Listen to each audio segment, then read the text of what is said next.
Welcome back to Parking Network's exclusive interview series. This is the second part of our interview with Adam Bitter, Managing Director of QPark UK.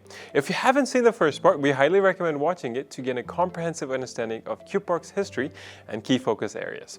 In this segment, we'll explore the future trends in parking and mobility, as well as the strategic goals behind QPark's recent acquisitions. Let's continue the conversation.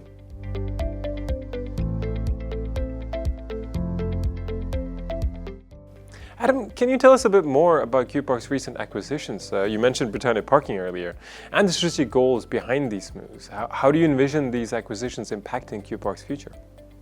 Sure, yeah. So we've made two acquisitions in the last 12 months in the UK and Ireland. So we've been incredibly busy, and I think there was a kind of an assessment during COVID of trying to use that to a benefit of standing back and looking at what we did as a business and. You know, I believe passionately that it's the more you can offer a variety of services to customers, and when I talk customers, I'm talking B2B and B2C. So customers such as, say, a Waitrose or a Green King from a Britannia perspective, or hotels, or a whole variety of customers from that perspective, and to your individual customers, i.e. customers who are parking in your locations, then what I sometimes saw was that people, both in the UK and Ireland where I work, would have a perception of what QPark wouldn't do, and that maybe they only do big off-street multi-storey car parks generating hundreds of thousands, millions of pounds, and they maybe didn't see us as a solution on smaller things. Whereas actually we, as I mentioned, airports, we also operate in hospitals where we are. We build multi-stories, we build whole facilities around the hospitals which allow them to expand, build new units on land which was previously used for parking, and help the expansion of those NHS services. So there was an element of me kind of, that works very well on a healthcare location, but we don't necessarily, we're not really able to offer that in a number of situations. And what the acquisition does is it allows really the customers to have more options. I've always felt everything should always be customer first, and you follow if you like. And from a customer perspective, I met a couple of customers who were Britannia customers, or indeed our customers, in the last 5 weeks since we completed the acquisition.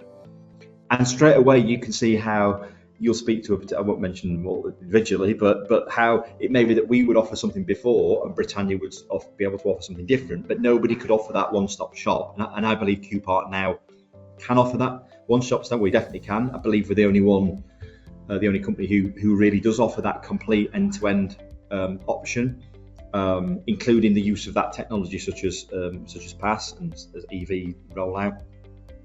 And that therefore allows customers actually, and we will still trade under those two different brands, and therefore it may well be from a customer this week, in terms of saying, well, actually I've got this facility as well, and we do this with this, and I'm kind of, well, actually we do this with mobility hubs, we have these partnerships, so we can actually tie you together with our other partners, but actually in these other locations we would still leave those brand as Britannia, but maybe we could invest more from a technology perspective.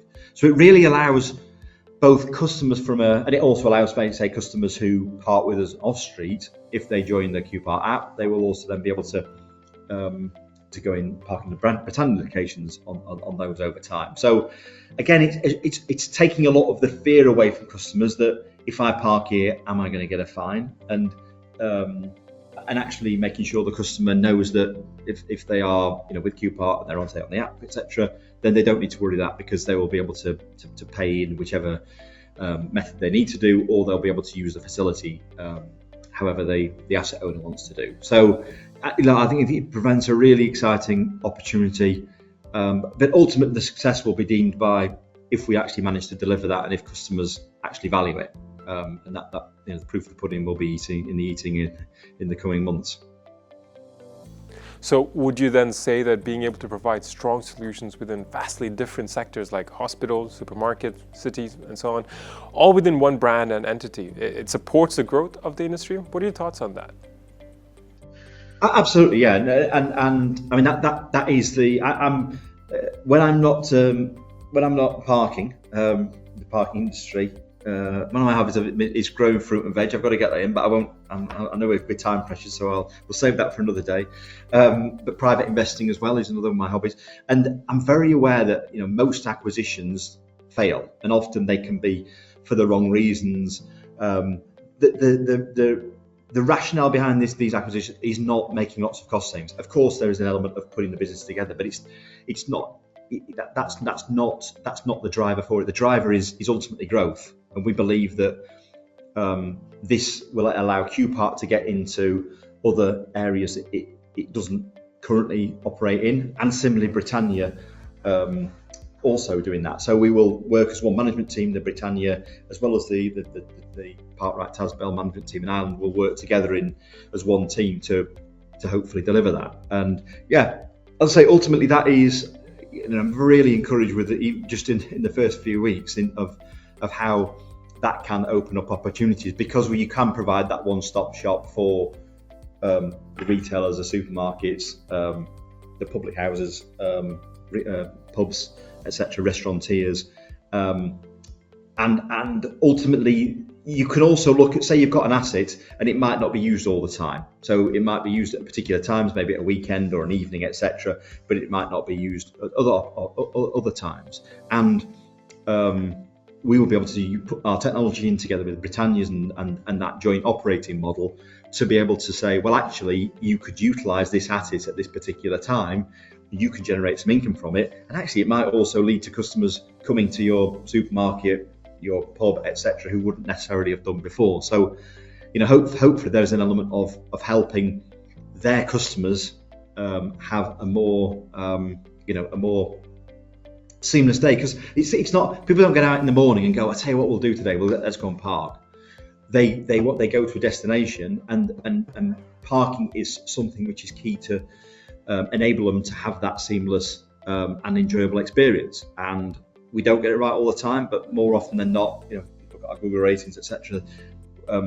What we see is, if you get that right, that is what customers want, and hopefully this gets us into markets which we struggle to get into. And ultimately, as I say, it's ultimately, of course, financially we want QPark to benefit from this, but ultimately if there is that demand from customers on a B2B and B2C perspective, then this will deliver the success which we believe it will do.